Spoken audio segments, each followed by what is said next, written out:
What's going on YouTube? OCD for EDC here, and what I got for your face balls today, we're going to be taking a look at the new Demko AD 20.5. So this thing comes with some really nice packaging, really nice box here, and all of the boxes have the shark's foot blade on them, but this one happens to be the clip point variant. And then you got a really nice pouch. Comes with the Velcro patch on the front, as well as you get a nice cleaning cloth and the clip for the other side. So it comes set up for right hand tip up carry, but you can change that up to left side carry. Tip up only though. So anyway, here is the knife. We're looking at, fancy plastic handles, Grivery or FRN, whatever they're calling it. The clip, to me, kind of seems like it was a bit of an afterthought because they just stuck it on with those two screws, which seems kind of goofy a little bit. But, I mean, it works, not particularly deep carry, but, you're going to have this sticking out of your pocket. It's not terrible. You got a nice lanyard hole. It's a good size. I was concerned it was going to be a little bit small. I have not handled the AD 20, or well, I shouldn't say that. I have had one in my hand very briefly of the AD 20s, and certainly I like the size of that a little bit better.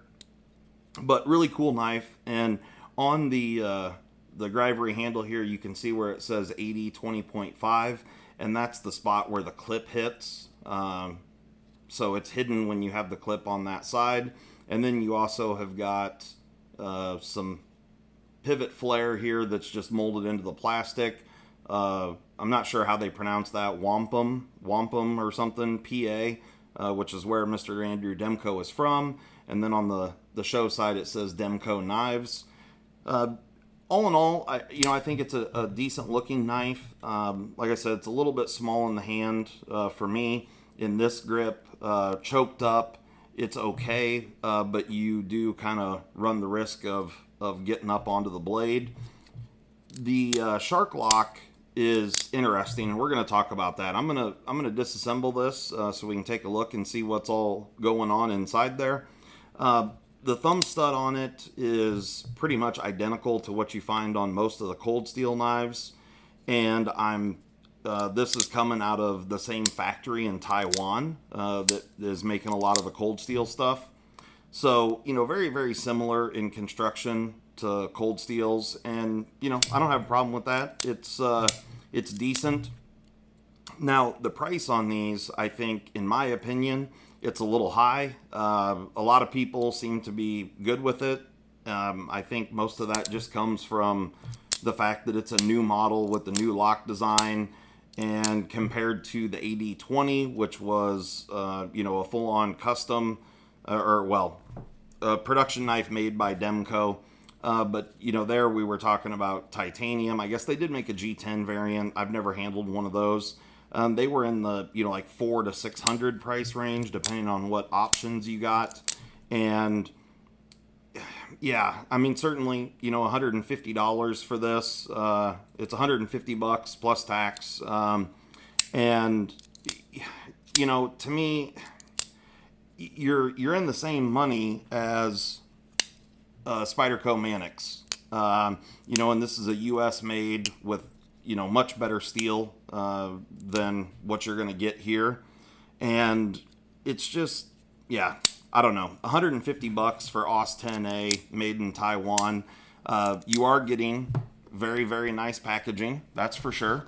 So, most $150 knives are not coming with this level of packaging. So that's something. But to me, it just seems a little bit overpriced. I think it would, to me, this should be like right at $100.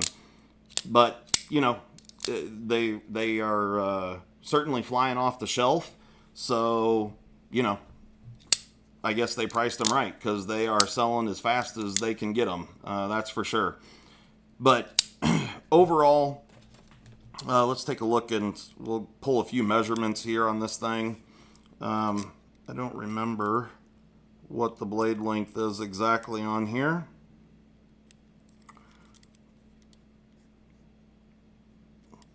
Yeah, just over 3 inches, 3.164. It's pretty thin. Let's see. Yeah, just under 400 thousandths, so 3.92.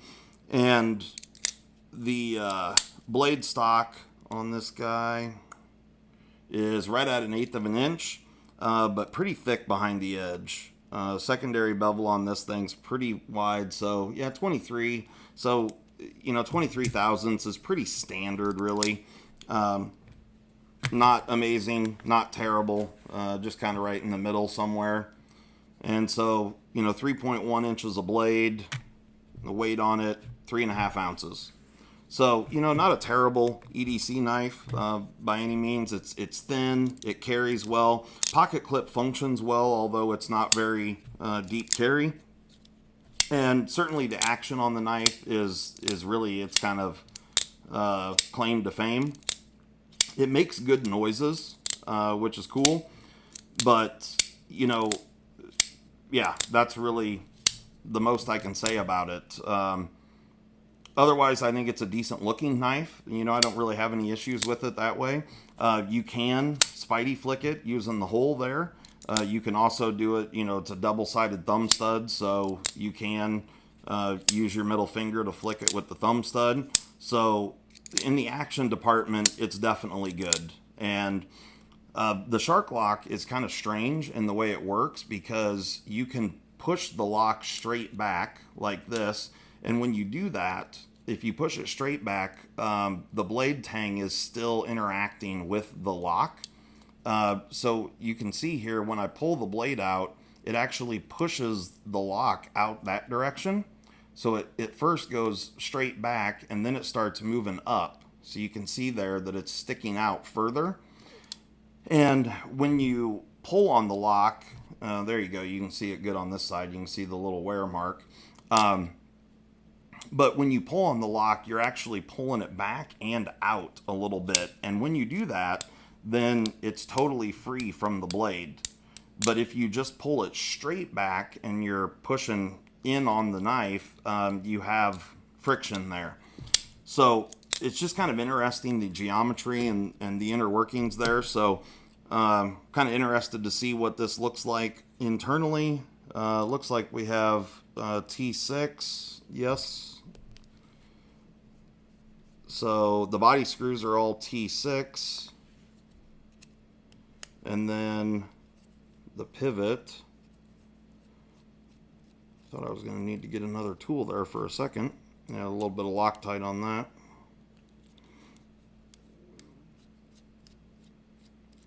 Okay. Oh, and you got to take it apart from both sides. It looks like the pivot is a T8. Ooh. It's really loose. Might be a T9. Nope, it's a T10.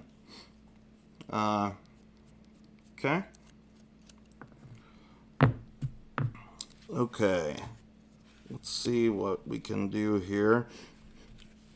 Might just try and push the pivot out.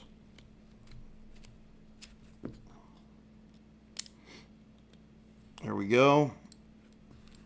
And then we should be able, well, the blade's going to come out.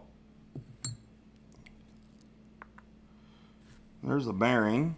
Kind of interesting bearings. Got a steel bearing cage with steel bearings. Very slim bearings, which is nice. And then I'm guessing this is going to be a coil spring. So you can see there some weight relieving in the liners. Get some of this oil cleaned up. I'm assuming that there's going to be a coil spring right in here, but let's see what we got. There it is. Yeah, that's what I expected to see, a coil spring right there. And now you can see that stop pin. Get these pins put back in here. There it is. Get out of there. Okay. Get these 3 pins in. All right. So when the lock is in, you got this here, and you can see that that kind of J-shaped hole. So the lock slides back and then up like this. And let me grab the pivot.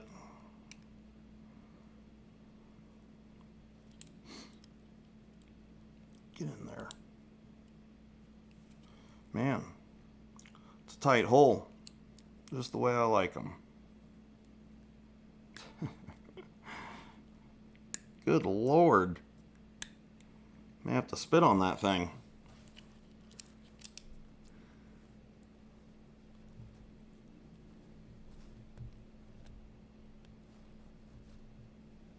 That thing just flat out does not want to go in there. I'm telling you.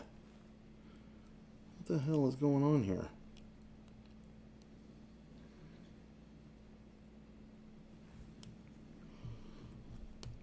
Yeah, that thing is tight. My goodness.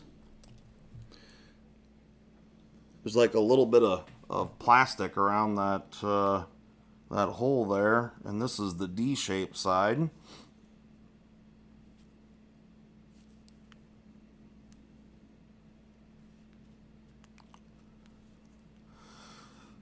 So, get in there.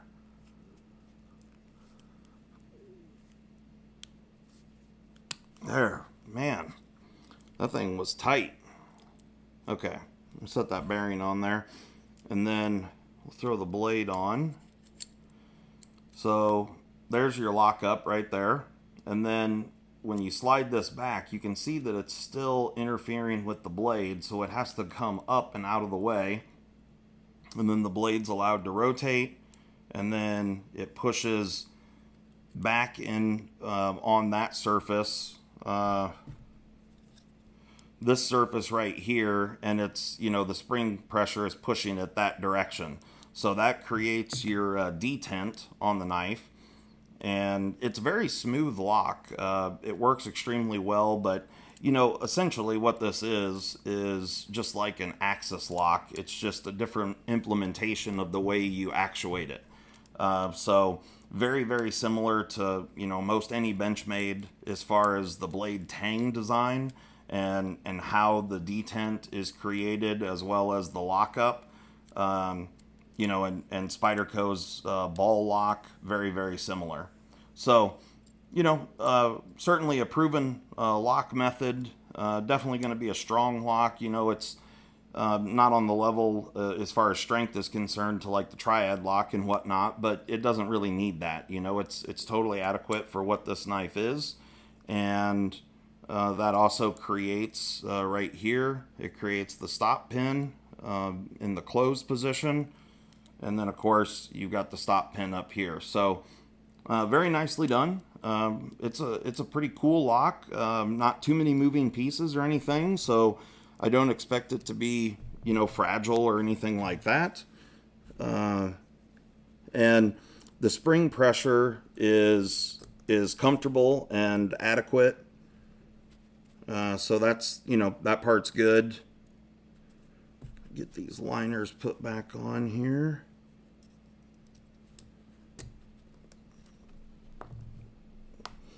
Yeah, the machining on these liners, you can kind of tell the holes are just not wonderful, we'll say. I mean, it's good enough, but it's a little bit, there's a little bit of die tear around the holes, and so they didn't really finish those very well. But, you know, it's also a budget knife, so you can't really expect perfection with this type of this level of manufacturing, we'll call it. Let me get the right tool here.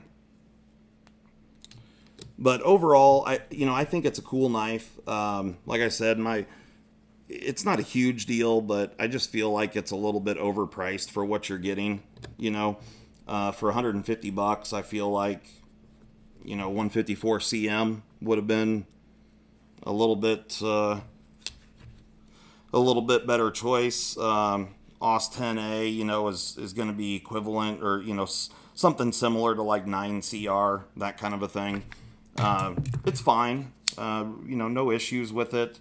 And there's certainly some good knives made in OS 10A. It just, for the price point, it just seems to be a little bit high to me. So action on it is very good. Make sure we have no blade play. We do not. It's centered. So, it's easy to disassemble and reassemble. And like I said, I think, the lock's going to be quite robust.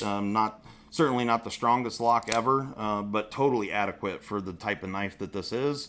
And certainly a fun fidget toy. I just wish we could see a little bit better materials here for the money that you're spending. But overall, I think, Demko did a really great job here. And, they're still a really new company as far as the production world is concerned. So, just getting started. This is their first imported knife and first, kind of mass produced knife. And yeah, I'm happy to see them do it. Andrew Demko seems like a very, very nice guy, and I'm happy to support him.